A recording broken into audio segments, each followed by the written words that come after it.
네. 안녕하십니까. 4월 3일입니다. 2025년. 네. 신앙과 신학 사랑방 모교 모임. 오늘은 매달 첫 번째 시간 다석 유용모 선생님의 사상을 공부하는 시간입니다.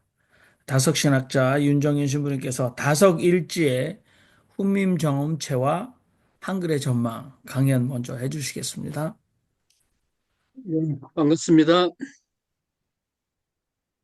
지난 3월 13일 다석 탄신 135주년에 그 다석 선생님이 영경반을 했던 종로 2가 YMCA 강당에서 저희들이 다석 탄신 135주년 기념 학술제를 했는데 의외로 사람들이 많이 왔어요.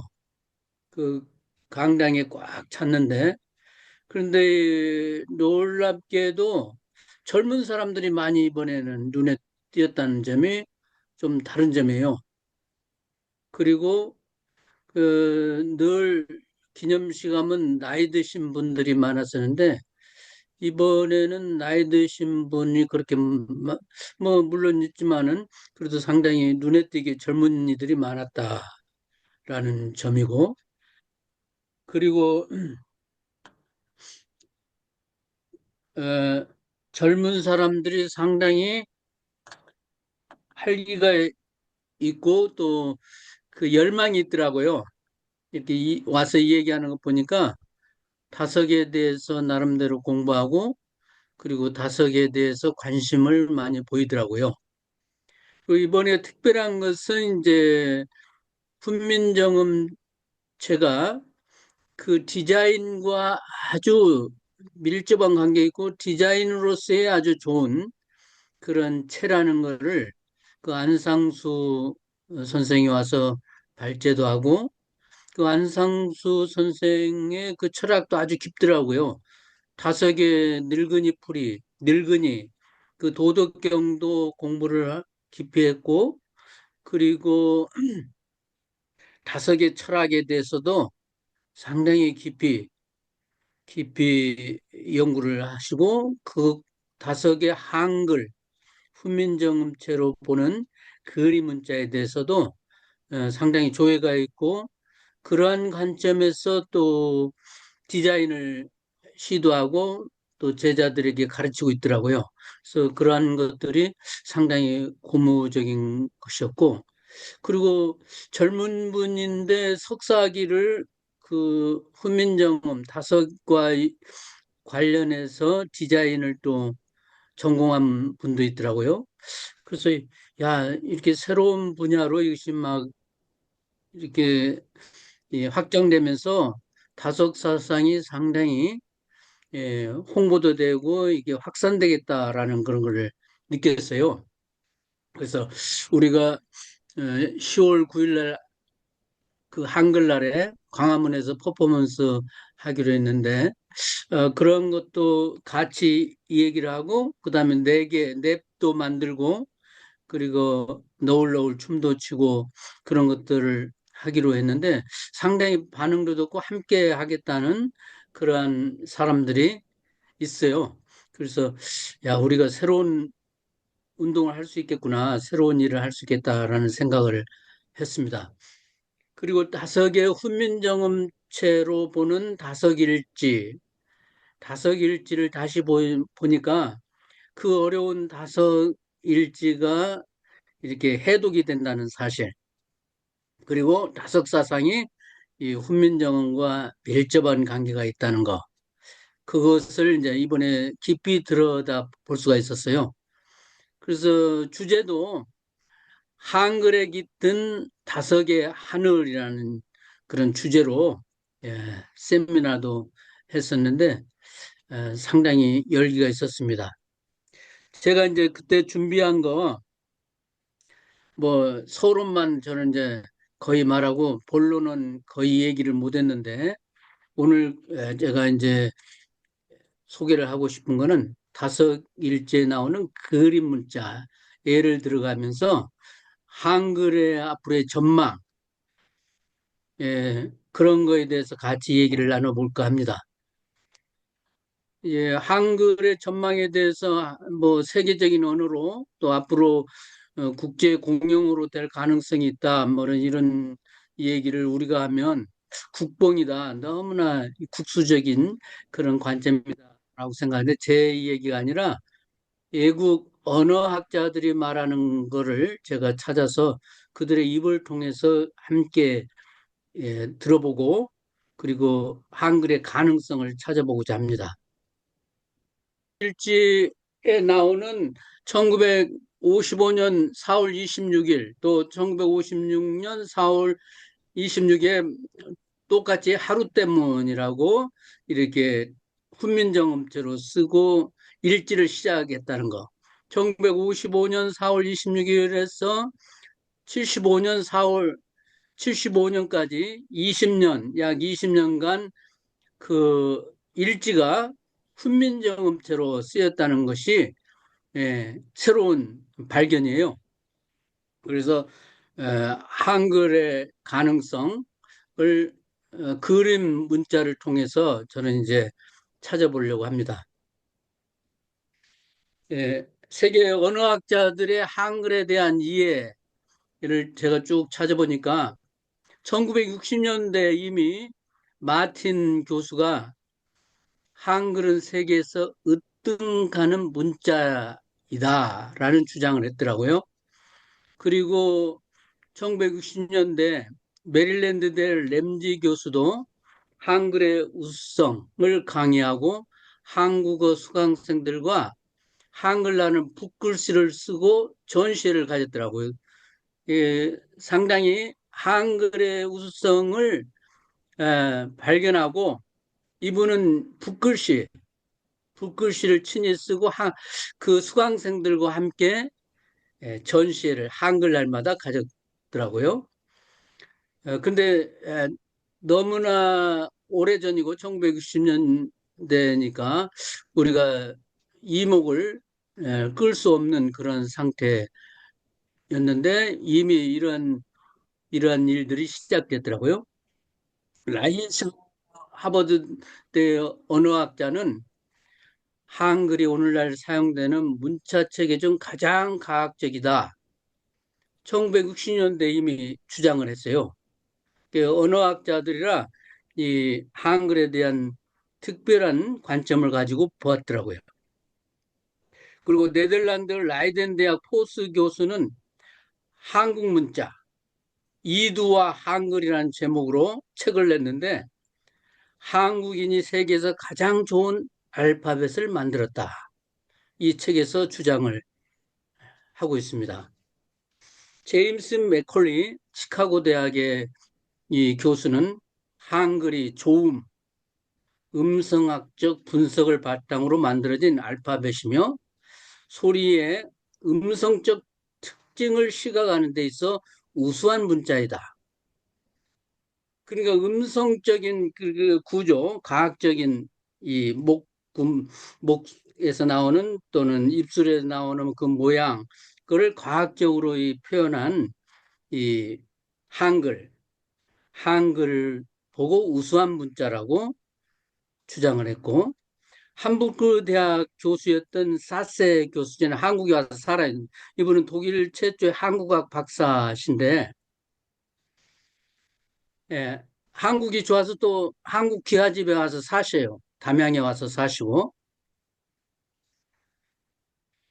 서양이 20세기 들어 완성한 우문 이론, 이 1900년 중반에 서양의 우문학을 체계화했는데 세종대왕은 그보다 5세기나 앞서서 5세기나 앞서서 체계화했고 한글은 전통 철학과 과학 이론이 결합된 세계 최고의 글자라고 사세 독일의 학자는 또 극찬을 했어요. 그래 이것이 그냥 우리가 말하면 국뽕이라고 할 텐데 이분들의 주장이 저는 일리가 있다는 것을 이번 다섯 그 훈민정음제 발표 때 이 이론이 상당히 일리가 있다는 걸 저는 확인했습니다. 하버드 대학의 또 조셉 브라운스타인 한글과 가림토 연구라는 논문을 쓰셨는데 한글은 뜻글자이다. 그러니까 소리 글자로만 알았는데 이분은 한글은 뜻글자이기도 하다. 소리 글자뿐만 아니라 뜻글자라는 걸 밝혔고 이미 다섯 선생은 1950년대 이 얘기를 했는데 뜻글자라는 걸 그래서 그림 문자로 쓴다는 걸 말씀하셨는데 이 조셉 브라운스타인 언어학자가 바로 한글은 뜻글자라는 걸 밝혔고 이것이 바로 가림토 문자와도 관계가 있고 그 다음에 한자, 동이족들의 문화와 관계가 있고 그들 언어를 통해서 연구를 통해서 한글이 뜻글자이다. 라는 것을 밝혔어요. 2015년. 그리고 그 뜻글자를 설명하면서 동이족의 그 문자가 바로 한글로 이렇게 이어져 왔는데 그것이 바로 알파벳의 원조이다. 그 원조가 한글이다. 이렇게까지 주장을 했어요. 어, 굉장히 많이 연구를 했고 이분은 그 고고학과 관계해서 이 언어를 연구를 하신 분인데 그 염색체 분석을 통해서 그 문화의 원류가 누구고 어느 조상인가를 이렇게 밝히는데 동이족이었다라는 걸 고고학적으로 증명을 한 학자이기도 해요. 데이빗 해리슨이라는 분은 2050년 한글은 세계 공용어가 된다.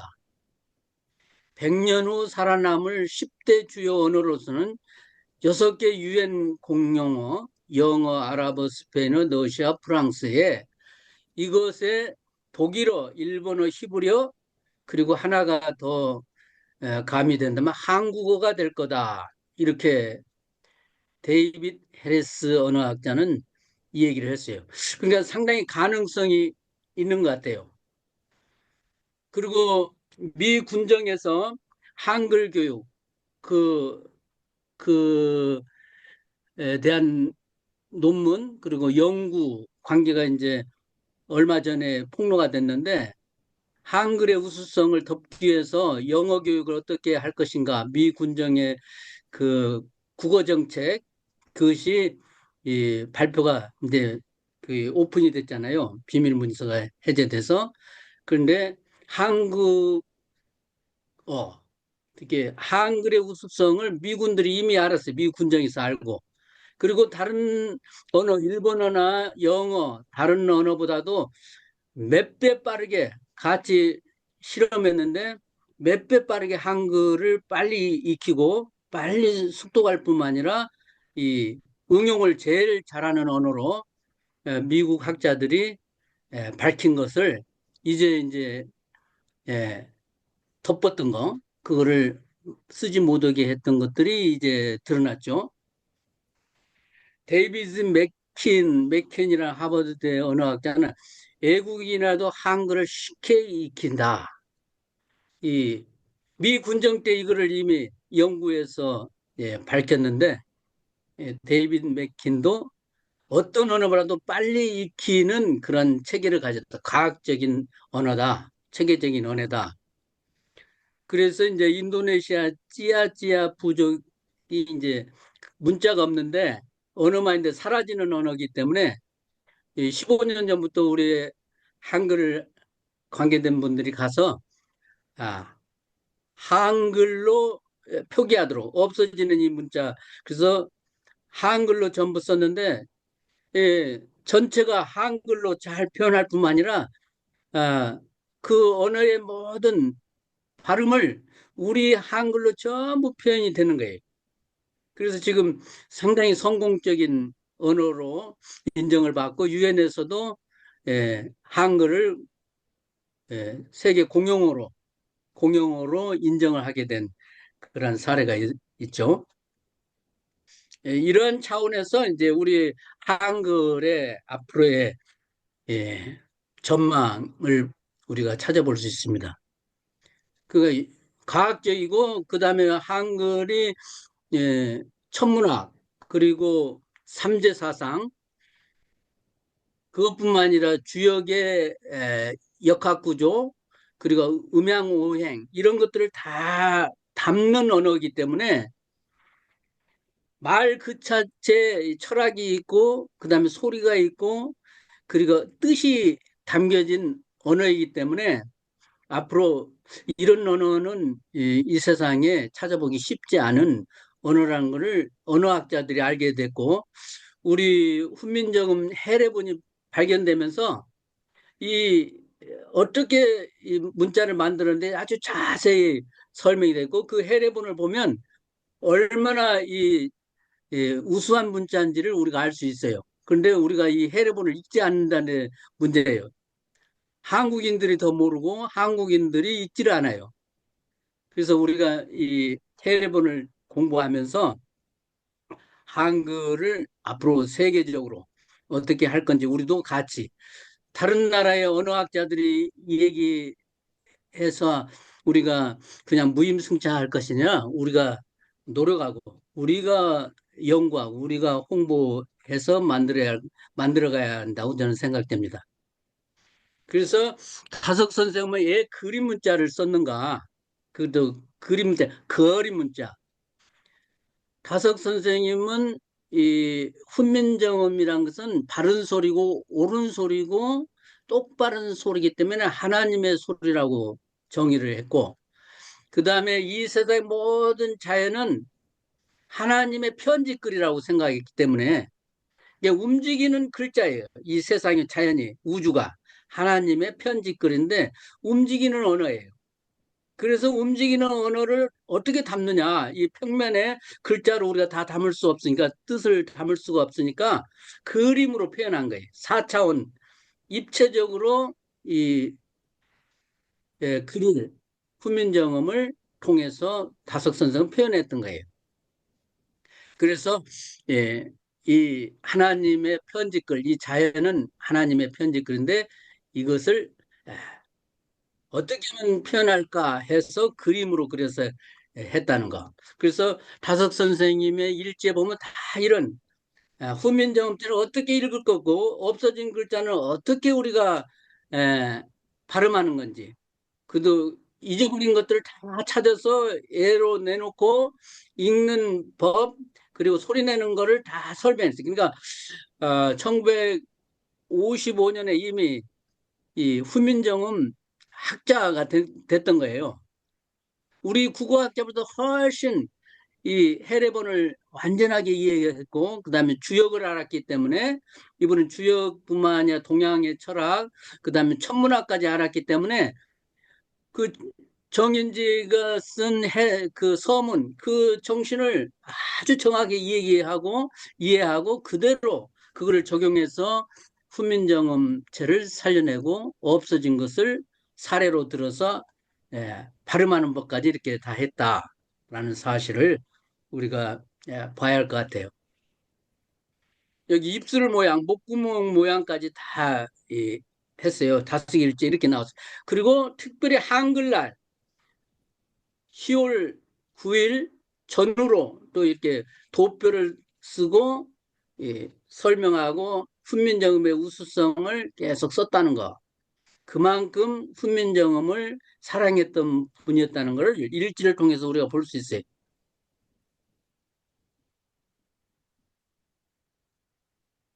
예. 우리말 똑바른 소리, 꼭 바른 소리다. 훈민정음이. 이렇게 이제 번역을 했죠. 훈민정음 해례본을 쭉 써놓고 우리 순우리말로 이렇게 썼는데 훈민정음체로 썼다. 1970년 10월 9일 한글날에 이렇게 훈민정음을 우리말 똑 바른 소리, 꼭 바른 소리 이렇게 표현을 했다. 그리고 이 하나님의 편지글을 우리가 설명을 해야 하는데 이 뜻이 있는 글자를 어떻게 우리가 어떻게 말할 건가? 그것이 하나의 숙제예요. 그래서 다석 선생 그림으로 이걸 설명했고, 듣고, 본떠, 그 그림 문자다. 그러니까 듣떠 그 문자. 예, 듣고 본떠 그 그림.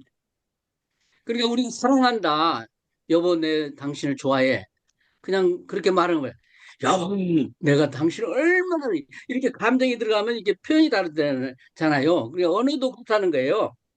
감정이 있고 뜻이 있고 언어 속에 실천이 있다는 거예요. 그것이 바로 훈민정음의 철학이고 과학 정신이에요. 그냥 훈민정음에 나오는 그 제자 원리가 어떤 소리로, 어떤 감정으로, 어떤 높낮이로 하는 자에 말이 달라지는 거를 그것까지도 다 체계화를 했다는 사실이. 그래서 이 표현을, 예, 감정 표현을 잘하는 사람은 잘할 수 있지만은 이걸 어떻게 전달할까? 그래서 그림 문자로 다석 선생님은 뜻을 살려내기, 뜻 글자를 살려내기 위해서 그림 문자를 썼다는 사실이에요. 이게 이제 스핑크스, 예, 다석이 말하는 팔개를 한글로 이렇게 번역해서 나름대로 쓴 거예요. 그러니까 우리가 피라미드 앞에 스핑크스 앞에 쓰면 스핑크스가 질문해서 대답을 하면 살려주고 대답하면 죽이는 것이 이제 스핑크스 아니에요. 그래서 스핑크스 앞에 우리가 대답을 해야 하는데 이 팔개도 건태이진 손간감곤 이 주역의 팔계도를 예, 이렇게 이제 8개 리을자에서 이 계속 움직이고 태극이 움직이는 방향을 이렇게 한글로 몸도 되고 마음도 되고 무도 되고 이렇게 하면 모가 되고 이렇게 하면 무가 되고 이거 니을이 움직이는 거예요. 그러니까 궁궁을 이 동학의 궁궁을 궁궁은 마크가 태극 마크가 휘도는 모양을 그렇게 상징했는데 움직이는 거예요. 글자가 그 천독의 궁궁을 마크가 이렇게 가만히 보면 움직이고 있어요. 그러니까 언어가 어떤 그림을 그리냐 해서 움직이는 거예요. 뜻이 움직이고. 그래서 다석 선생님도 이렇게 몰 이렇게 해서 이거를 주역의 팔개를 모름, 모른다. 무, 물음, 허, 물음, 질문. 그러니까 이것이 물음, 이란 말이 되는 거예요. 이렇게 팔계도가. 그러니까 우리가 팔계도 우주 전체의 그 주역의 기본 팔계가 물어보는 거고, 그 다음에 우리가 스핑크스 앞에서 우주 앞에서 우리가 질문을 하고, 그 다음에 우리가 무의 세계까지 들어가야 한다는 것을 다석은 이런 도표를 통해서 예, 물음, 모름 이 단어를 만들고 이것이 바로 이제 다섯의 주 명제가 돼요. 푸름이란 미음 비읍 피읍 푸름 이 물어보고 우리가 질문하고 계속 입에 불리고 그러면 저절로 풀린다는 게 푸름이에요. 이것이 이제 다섯의 그거를 이제 이 팔계도를 통해서 이제 찾아낸 건데 그 다섯의 푸름. 그래서 이제 기억료는 미음, 비읍, 푸름 이렇게 해서 이거를 하나의 하두로 모든 것을 풀어내는 다섯의 하나의 뭐랄까 철학이라고 할 수 있죠. 이게 다섯의 그 문제를 푸는 거는 물어보고 불러보고 그러면 저절로 풀린다는 이 근데 이제 한글 훈민정의 구조가 3단 구조인데 미음 비읍 피읍 시옷 지읒 치읓 이응 히응 히응 니은 느긋 티읕 이게 언어 구조가 이렇게 다 돼 있어요. 그것이 모두 3단계로 모름의 변증법인데 이것이 다섯 개 이제 화두로 푸름 이렇게 질문하고 그것이 결로 저절로 풀려서 여기서 이제 물음이 수, 불이 화, 풀이 목 그러잖아요. 푸름, 풀, 부름, 불, 화, 물음, 물. 이 물과 이제 자연의 어떤 질문이죠. 자연계, 그 다음에 음양오행과 그 다음에 우리가 물어보고 풀고 이런 것들이 전부 한글의 이 삼단 수능계에서 미음 미흡 비읍 치음에서는 시옷 치읓 후 목구멍에 나는 그 니은 그 티귿 예, 혀에서 나오는 소리도 다 물음과 연관이 있다는 것을 이렇게 그림으로 다섯 선생님이 이걸 어떻게 표현할 수가 없잖아요. 그냥 우리 물음 이렇게 하면 근데 이분은 문자의 뜻을 표현하기 위해서 이렇게 그림 글자를 해서 강하게도 말하고 약하게도 말하고 또 이거를 어떤 방법으로 발음하느냐에 따라서 전달되는 그 언어의 의미가 다르다는 것을 예, 이분은 해설하고 또 이거를 표현했어요. 그 훈민정음 해례본을 통해서 이거를 완전히 이거를 드러내는데 한글학자보다 더 잘했다고 저는 감히 말하고 싶어요. 이 다음 이마침에 이 이거를 어떻게 표현할 수 없으니까 그림으로 이렇게 해서 뜻을 전부 전달하는 게 우주 체계에 그다음에 우리 삼재사상 천진 그 주역의 구도 천체도 이런 것들을 전부 이렇게 아움이라는 이 오음이라는 뜻이 되고 아멘도 되고 이것이 우주의 첫 소리라는 게 우주의 애기가 태어날 때 앙 한 것도 우주의 소리. 우주의 사상을 우리 한글에 담았다는 그 모든 소리체계를 다 담았다는 것을 말씀하고 있죠. 이런 그림 문자 우리가 그냥 평면도로 그리면 다 뜻을 설명이 안 되니까 그림으로 그려서 설명했다. 이건 이제 55년 12월 10일에 이거는 이제 두 가지의 이 하나의 강의 아니에요. 이 딸 유월상 딸 시집 볼 때 최온극이라는 에, 그 사이죠. 사이라고 하나 딸 남편을 딸의 남편 네, 사위를 사위죠, 합니다. 예, 사위. 예, 사이 이게 주례사예요. 주례사를 이분은 이렇게 쓰신 거예요. 주례사 이 그리스도와 메시아가 만난 구약의 메시아와 그리스도가 만나는 거 한우 한엄 아바 하나신 아들이 만나는 그 과정으로 이 인간이 가정을 구성하는데 그러한 남녀 간의 만남을 이렇게 표시를 했어요. 그것도 십자가를 하고 나 큰일래. 그러니까 이게 십자가 사건이나 부부가 이게 합의라는 것도 큰 실. 이렇게 그림으로 이 뜻이 전달하게 이거를 사인 앞에 놓고 너 어떻게 할 거냐 하고 딱 주고 그걸 이야기했어요. 그러니까 그림 문자의 힘이 얼마나 큰 힘인가 우리가 좀 생각하고 한번 얼른 넘기고 마치겠습니다. 하여튼 이렇게 나간 말씀, 이 서약식을 하는 거예요. 그 부부의 서약식도 나간 말씀. 한엄 고디 거룩을 본 것처럼 이렇게 한우 이 미사 곧뜻 지압의 고디리다. 그러니까 서로가 이렇게 섬기고 정말 거룩하고 서로가 부부로서 최선을 다한다는 걸 이렇게 나가 말씀하는 협약서를 이렇게 또 쓰는 것도 다 그림 문자로 하셨어요. 모름지기 뭐 그림 문자로. 예. 그다음에 가온길 빔 전부 그림 문자예요. 이 다섯 일째 없음 있음 이런 것도 예, 이렇게 그림 문자 꽃과 사랑을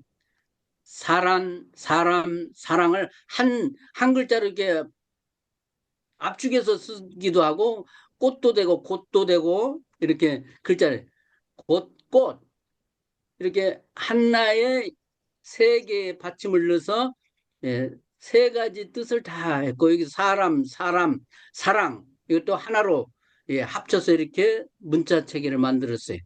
예. 한 소나기의 가운데, 하나님은 한 소나기에 모두 우주에 다 있다라는 걸 한 소나기 가운데, 우리는 그 가운데 사는데 뭐 이런 표현을 했는데 시간이 없으니까 이 정도 하죠. 그 다음에 여기 보세요. 하늘나라 가까우니 누이치여 돌이키니, 마태복음 4장 10절. 맘몸 몸맘 1969년 맘모서 옛소리에 씌운 것이 사랑기요 개가 매몰게 소갈 이큼 참 삶 속에 들이며 아흐하 우리 아버지, 이게 감탄사예요. 아흐하 우리 아버지 할렐루야 아멘. 이 감탄사를 이렇게 쓰셨어요. 이게 없어진 글자를 살려가지고 감탄사를 만든 아하하 우리 아버지. 그 다음에 나와 알몰땡이 들어 소갈땡이 이렇게 딱 그림 문자로 써서 이게 뜻이 설명되고 그냥 감정 보조에 따라서 이 뜻이 어떻게 전달되고 어떤 의미로 오는 거를 이분은 이렇게 다 다섯일째 쓰셨어요. 우리가 이거를 잘 알지 않고 이거를 그냥 어렵다고 그냥 냅두었기 때문에. 그런데 지금은 이제 이런 것들이 하나씩 풀리니까 우리가 공부할 것들이 너무나 많다는 사실. 지금 굉장히 많이 저는 준비를 해왔는데